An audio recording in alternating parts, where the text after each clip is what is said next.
खबर शामिल करते हैं आरिफ वाला से। हमारे नुमाइंदा हाजी मोहम्मद शफीक फूल की रिपोर्ट के मुताबिक आरिफ वाला कबूला थाना में मोहम्मद अकरम जट के खिलाफ झूठी FIR दर्ज, जनाबिल जबर कार्रवाई की गई। जबकि मोहम्मद अकरम जट आरिफ वाला में टैक्सी चलाता है। इस FIR के साथ अकरम जट का कोई लेन देन नहीं, ना ही वो इस औरत को जानता है। आइए जानते हैं मोहम्मद अकरम जट की जुबानी। जी भाई, मोहम्मद अकरम मेरा नाम जी।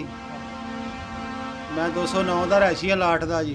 अच्छा जी, ਮੇਰੇ ਤੇ ਜਨਾਹ ਦਾ ਪਰਚਾ ਕੀਤਾ ਇਹਨਾਂ ਨੇ अच्छा जी, ਕਿ ਸਰਫਰਾਜ਼ ਭੱਟੀ ਤੇ ਮੇਰੇ ਭਾਈ ਨੇ ਪੈਸੇ ਇਹਨਾਂ ਕੋਲ ਲੈਣੇ ਸੀਗੇ। ਕਿਹਦੇ ਕੋਲੋਂ ਪੈਸੇ ਲੈਣੇ ਸੀ? ਸਰਫਰਾਜ਼ ਭੱਟੀ ਕੋਲੋਂ ਜੀ। ਅੱਛਾ, ਤੁਹਾਡਾ ਵਿੱਚ ਕੀ ਮਸਲਾ?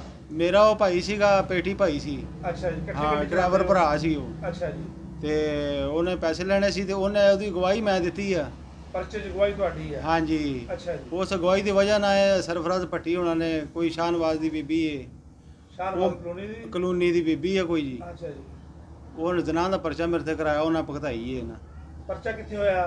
ਪਰਚਾ ਕਬੂਲਾ ਥਾਣਾ ਜੀ। ਇਹਨਾਂ ਨੂੰ ਸਿਟੀ ਹਰ ਫੜੇ ਕਰਾਉਣਾ ਚਾਹੀਦਾ ਸੀ, ਕਬੂਲੇ ਕੋ ਗਏ ਆ? ਹਾਂ ਜੀ, ਪਤਾ ਨਹੀਂ ਫਿਰ 2 ਨੰਬਰ ਹੀ ਗੱਲ ਕੀ ਹੈ ਜੀ, ਕੀ ਮਸਲਾ ਇਹਨਾਂ ਕੀਤਾ ਪਰਚਾ ਮੈਨੂੰ। ਕਰਾਇਆ ਇਹਨਾਂ ਨੇ। ਹਾਂ, ਤੇ ਲਿਹਾਜ਼ਾ ਮੈਨੂੰ ਇਨਸਾਫ ਦਿਲਾਇਆ ਜਾਏ ਜੀ।